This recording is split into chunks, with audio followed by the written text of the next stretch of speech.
Hello everyone.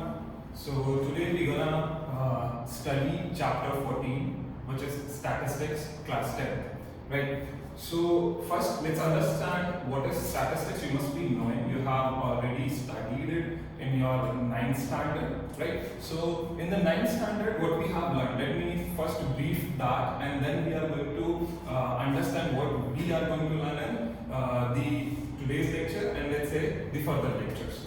So in the ninth standard, we have learned to represent the grouped and ungrouped data on frequency distribution table. If you can remember, आप tally marks बनाते थे, ठीक है? फिर उन tally marks से related frequencies यहाँ पे mention करते थे, ठीक है? आप डेटा को ग्रुप में बनाते थे 0 से 10, 10 से 20, 20 से 30, and so on, and so many such things. Right. So it was in the ninth standard where we have learned to present grouped and ungrouped data on frequency distribution table. Right. Now here in the 10th standard, what we are going to understand is to अगर आपको याद हो 9th standard में last exercise में हमने किया था mean median mode, ठीक है? तो इधर 10th स्टैंडर्ड में हम मीन मीडियन मोड को बहुत ब्रीफली पढ़ने वाले हैं, ठीक है? उनके जो फॉर्मूलाज हैं, मीन ऑफ ग्रुप डेटा कैसे निकालना है, mode of group data and median, ये सब कुछ ग्रुप डेटा के लिए हम प्रोसेस करने वाले हैं, ठीक है? ग्राफिकल रिप्रेजेंटेशन यहाँ पर नहीं होगा जैसा आपने 9th स्टैंडर्ड में देखा था, ठीक है? So quickly let's check it out. What is statistics? So statistics is getting, or let's say extracting meaningful information, right? Extracting meaningful information from a given data. किसी भी डेटा से अगर हम extract करते हैं meaningful data, ठीक है? So that branch of mathematics is known as statistics, right? So here, what are we going to do? We are going to extract meaningful data from the given source of information, right? The first topic that we are going to understand in today's lecture would be mean. We all must be knowing what is the mean. Mean को हम बहुत बार average भी बोलते हैं. It's an average, ठीक है? अगर 9th standard का फॉर्मूला आप याद करो तो मीन को हम x बार से रिप्रेजेंट करते थे, which is sum of all observations divided by total number of observations, ठीक है? ये फॉर्मूला हम यूज करते थे. यहाँ पर डिफरेंट मेथड्स के डिफरेंट फॉर्मूलाज होंगे, बट क्रक्स तो हमेशा यही रहने वाला है, that sum of all observation divided by total number of observation. Here in class 10, we are going to understand mean of grouped data. Grouped data मतलब इस फॉर्म में, tabular फॉर्म में 0 to 10 या ऐसे 0 to 5, 5 to 10, like that. Datas grouped होंगे और उनका mean find करना होगा हमें, ठीक है? अब वो चीज फाइंड करने के जो मेथड्स हैं, वो 3 मेथड्स हैं, ठीक है? mean find करने के 3 मेथड्स हैं. So the first method is direct method. The second method is known as assumed mean method. And last is known as step deviation method. Right? जब मैं आपको समझाऊंगा ना तो आपको इनके नाम भी अच्छे से समझ में आ जाएंगे कि क्यों इनके नाम ऐसे रखे हैं, ठीक है? So let's start with the first method, direct method, ठीक है?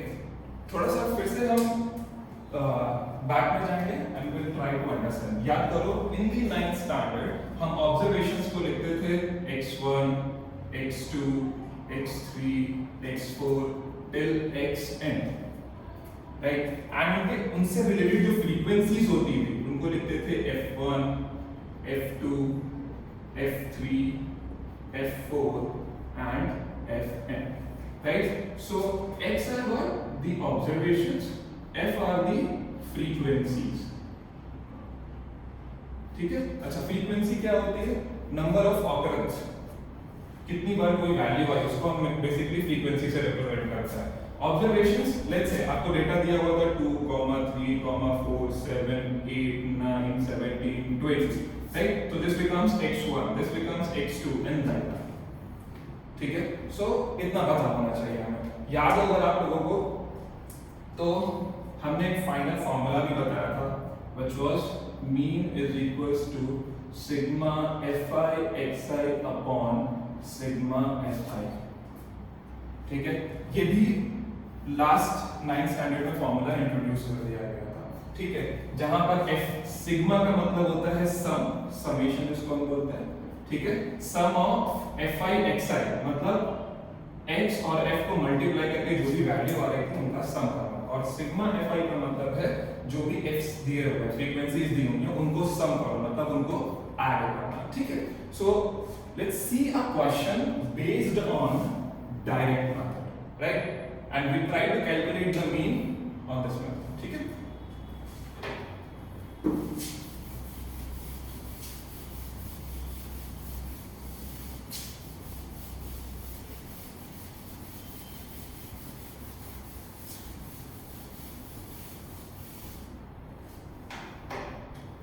Alright, so we are doing the example one where we have been given some data.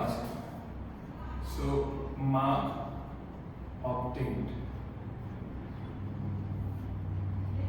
So these are 10, 20, 36, 40, 50, 56, 60, 70, 72, 80, 88, 92 and 95. So this is marks obtained which are also known as xi, ठीक है। Next is number of students, ठीक है, जिनको हम लिखते हैं fi, ठीक है। So 10 की फ्रीक्वेंसी क्या है 1, 20 की frequency 1, the same way 36 is 3, 40 is 4, 53, 56 2, 64, 74, 1, 80 is also 1, 88 is 2, 92 is 3 and 95 is 1, right. So if we are going to use the direct method, right, so direct method का फॉर्मूला मैंने आपको बताया था, the formula is mean is equals to sigma fi xi upon sigma fi। तो सबसे पहले क्या find करना पड़ेगा, सबसे पहले हमें फाइंड करना पड़ेगा fi xi, ठीक है। वो कैसे मिलेगा, ये लिखा है xi, ये लिखा है fi, इनका मल्टीप्लाई करोगे तो अपने यहाँ पे सिग्मा हमें मिल जाएगा xi fi। तो चलो फाइंड करते हैं। 10 into 1 10, 20 into 1 20, 36 into 3 108, 160, 150, 112, 240, 280,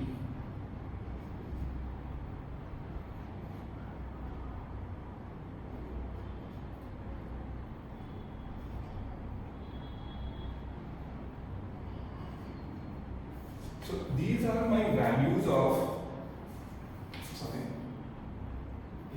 these are my values of xi and fi, ठीक है।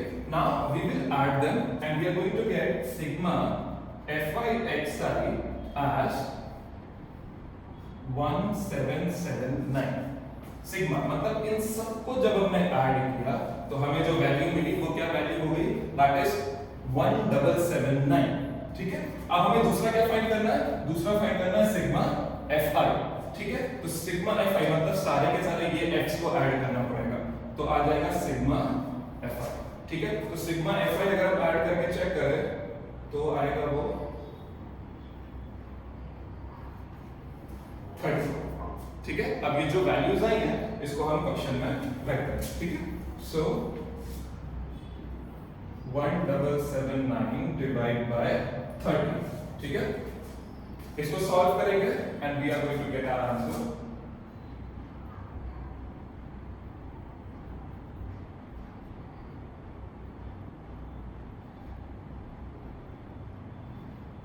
$59.2 as the final answer, right? Sorry, 3 3s are 9. 59.3 is our final answer with the direct method. I hope आपको समझ में आया होगा कैसे xi फाइंड करना है, fi फाइंड करना है, and all such things. ठीक है. So this is one question which is based on direct method. Direct method में आपको सीधे fi और xi को मल्टीप्लाई कर देना, that's it, right? We'll move ahead with the next part, which is assumed mean method, second method of our question. ठीक है. So let's do that.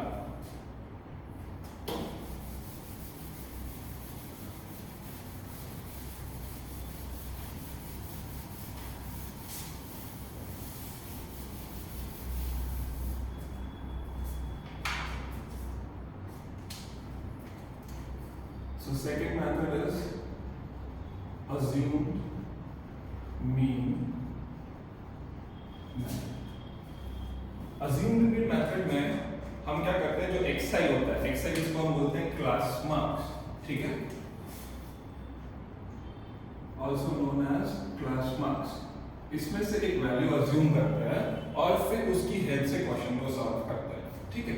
So let's take an example of assumed mean method and try to understand कि assumed mean method में question कैसे होगा, ठीक है. So let's say the class intervals are given as 10 to 25, 25 to 40, 40 to 55, 55 to 70, 70 to 85, and 85 to 100. Number of students which are known as fi, ठीक है, वो क्या दिए हुए हैं, those are 2, 3, 7, 6, 6 and 6. That's it. This much is it. And they are saying find the mean of the value. ठीक है. So जब मुझे इसका मीन फाइंड करना है तो सबसे पहले आपको चेक करना है क्लास इंटरवल्स इक्वल है कि नहीं. तो यहाँ पे अगर आप देखोगे तो क्लास इंटरवल कितना है, 15 का. 15 is the gap, right? तो सबसे पहले आपको फाइंड करना पड़ेगा class marks.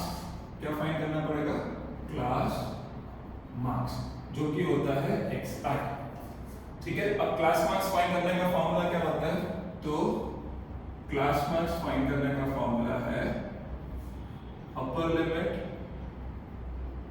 Plus lower limit by 2. मतलब अगर आपको क्लास मार्क फाइंड करना है तो upper limit plus lower limit by 2, मतलब 10 प्लस 25 35, 35 बाय 2 मतलब 17.5. तो पहला आ गया 17.5. दूसरा 25 प्लस 40, तो 25 प्लस 40 करेंगे तो कितना आ जाएगा, 65. 65 का हाफ करोगे तो क्या आ जाएगा, 32.5.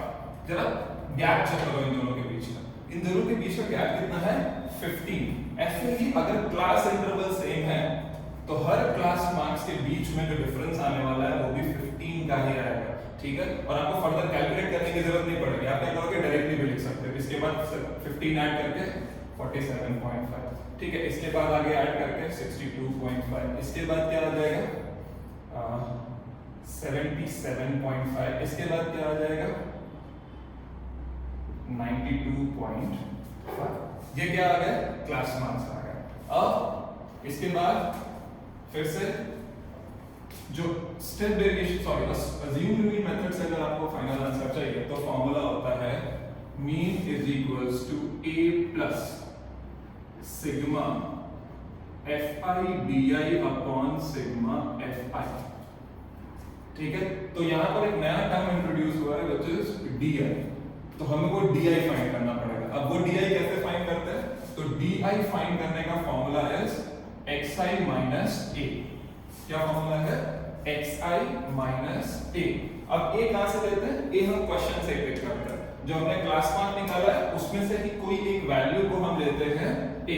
So let's say in this case we are taking 47.5 is equals to a, ठीक है. ये मेरा a हो गया. So I write let a is equals to 47.5. जरा 47.5 आ गया तो xi minus a करना शुरू करता है, ठीक है. So जब आप xi minus a करोगे तो यहाँ आ जाएगा -30, यहाँ आ जाएगा -15, ये तो 0 हो जाएगा. यहाँ आ जाएगा +15, इधर आ जाएगा +30 और ये आ जाएगा 45. ठीक है, क्या आ गया मेरे पास, डी आई आ गया, एफ आई एक्स आई सब कुछ। अच्छा, इस क्वेश्चन को अगर डायरेक्ट मेथड से करते हैं तो डायरेक्टली इन दोनों का मल्टीप्लाई करके सिग्मा एफ आई एक्स आई आता है, ठीक है। लेकिन क्वेश्चन में बोला है कि अज्यूम्ड मीन मेथड से करना है, इसलिए हमें F I into D I करना पड़ेगा, मतलब ये वैल्यू और ये वैल्यू को हम मल्टीप्लाई करेंगे, ठीक है। सो जो हम इन्हें मल्टीप्लाई करेंगे तो क्या वैल्यूज आ रही हैं, just right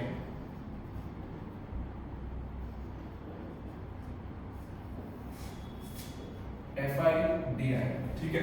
so 2 into -30 is -60, 3 into -15 is -45, 7 into 0 is 0, 6 into 15 is 90, 180 और 270, ठीक है। सो जो हमारा एफ आई डी आई है इस क्वेश्चन में, अगर आप एफ आई डी आई को फाइंड करेंगे तो वो ये वैल्यूज है, ठीक है। अब in F I D I को अगर हम ऐड करते हैं तो sigma F I D I की वैल्यू क्या होगी, वो हो जाएगी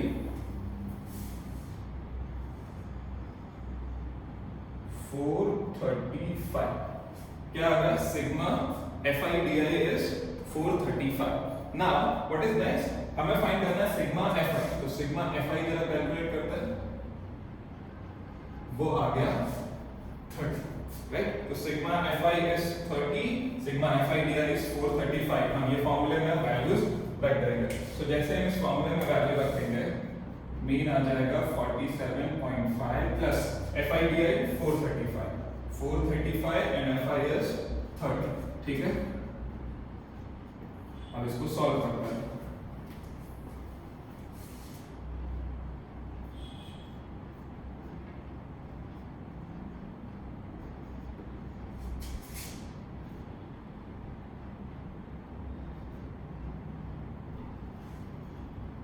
so 62 is the answer of mean, कितना आया 62। now the question is, अगर आप इस क्वेश्चन को डायरेक्ट मेथड से करते तो क्या आंसर सेम आता, एग्जैक्टली तब भी आंसर सेम आता, फाइनल आंसर 62 ही आता, that you can check on your own जब भी आप कर रहे हो। डायरेक्ट मेथड में क्या करते हैं, डायरेक्टली एफ आई और एक्स आई का मल्टीप्लाई कर देते हैं। अगर मुझे अज्यूम्ड मीन करना है तो मुझे एक स्टेप फर्दर आगे जाना पड़ेगा और फिर हम इस चीज को सॉल्व कर पाएंगे, ठीक है।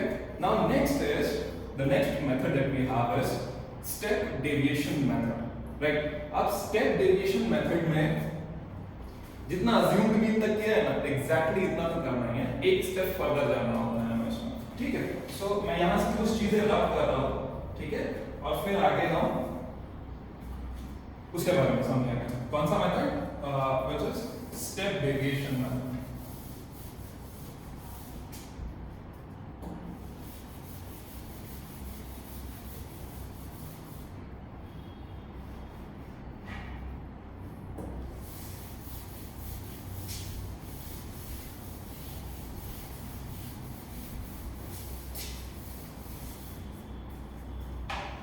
So we are starting step deviation method, right? And in this step deviation method, the question is same, मतलब हमें ये दोनों चीजें दी हुई है, class interval and number of students, ठीक है। तो सबसे पहले हम क्या फाइंड करेंगे, सबसे पहले हम फाइंड करेंगे class marks. Class marks find करने का फॉर्मूला मैंने आपको समझाया कि वो क्या होता है, क्लास मार्क्स अगर जब भी मुझे फाइंड करने हैं तो उसका formula is upper limit plus lower limit by 2, ठीक है। तो जैसे ही आप यूज करोगे 10 प्लस 25 17 10 प्लस 25 35 35 बाय 2 कितना आ जाएगा 17.5। The same way 25 plus 40 65 by 2 तो कितना आ जाएगा 32.5 एंड लाइक दैट, ठीक है। हमने क्या कैलकुलेट कर लिया, क्लास मार्क्स। अब देखो मैं स्टेप डेविएशन का फाइनल फॉर्मूला लिखता हूं, ठीक है। स्टेप डेविएशन मेथड के लिए जो फॉर्मूला है तो वो फॉर्मूला है x bar is equals to a plus sigma fi ui upon sigma fi इनटू h, ठीक है। इनटू क्या होता है, इनटू h। सो ui चाहिए, ui क्या होता है, एक्सप्लेन यू, h चाहिए, वो क्या है, वो भी है एक्सप्लेन, ठीक है। सो सबसे पहले हम क्लास मार्क्स तक आ गए, तो अब क्लास मार्क्स से आगे जाने के लिए सबसे पहले क्या करते हैं, a अज्यूम करते हैं, ठीक है. So let's say in this case again we are assuming A as 47.5. So I mentioned here A is equals to 47.5. Now what is H? H is the class length. ये इसकी width कितनी है? तो इसकी width देखो हर जगह कितनी है? 15. So we're gonna write it as 15. याद रखो class height, class length वो क्या होता है? H. ठीक है. अब UI कैसे फाइंड करना है? तो UI के लिए सबसे पहले हमें फाइंड करना होता है बेटा DI. ठीक है. फिर DI by H करते हैं तो हमें मिलता है UI. ठीक है. तो सबसे पहले हम फाइंड करेंगे DI which is XI minus A. ठीक है. तो DI में XI A मेरा 47.5 तो ये आ जाएगा सबसे पहले -30, फिर आ जाएगा -15, 0, 15, 30, 45. ठीक है. अब UI क्या होता है बेटा? तो UI होता है DI by H. H मतलब पता है हमें 15 क्लास इंटरवल. ठीक है. सो DI -30 डिवाइड बाय H तो कितना आ जाएगा? -2, फिर -1, 0, फिर 15 by 15 1, फिर 30 by 15 2, 45 by 15 3. ये आ गया UI. ठीक है. अब FI UI फाइंड करना है. तो आई गेस आप FI UI फाइंड कर पाओगे. FI UI क्या हो जाएगा? FI UI इसको किसको मल्टीप्लाई करने वाले हो? आप इसको मल्टीप्लाई करोगे और इसको मल्टीप्लाई करोगे. Let's do it. 2 minus 2 minus 4, 3 minus 1 minus 3, 7 into 0 तो 0, 6 into 1 6, 6 into 2 12, 6 into 3 18. अब हम फाइंड कर लेंगे सिग्मा FI UI. तो सिग्मा FI UI क्या होगा? 18 plus 18 36 minus 3 minus 33 minus 29 29 आ जाएगा.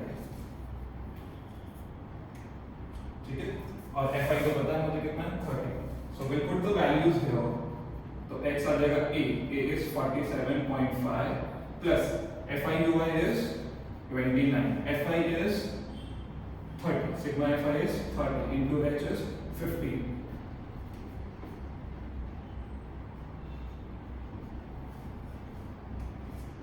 So आ गया 47.5 plus 14.5.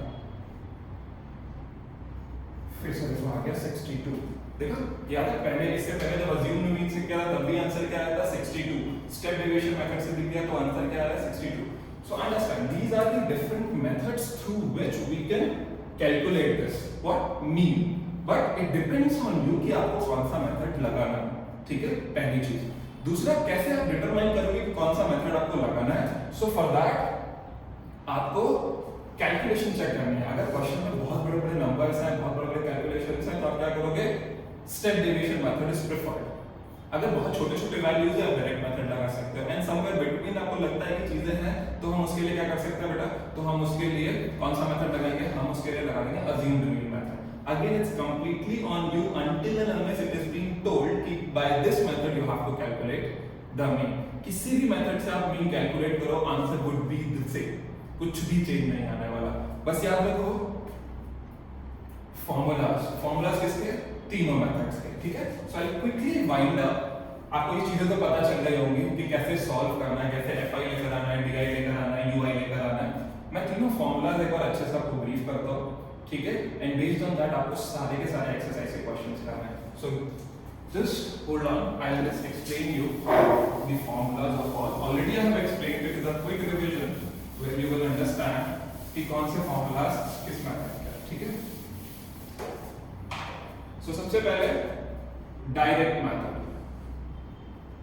So direct method का formula is sigma FI XI upon sigma FI. ठीक है. assumed mean का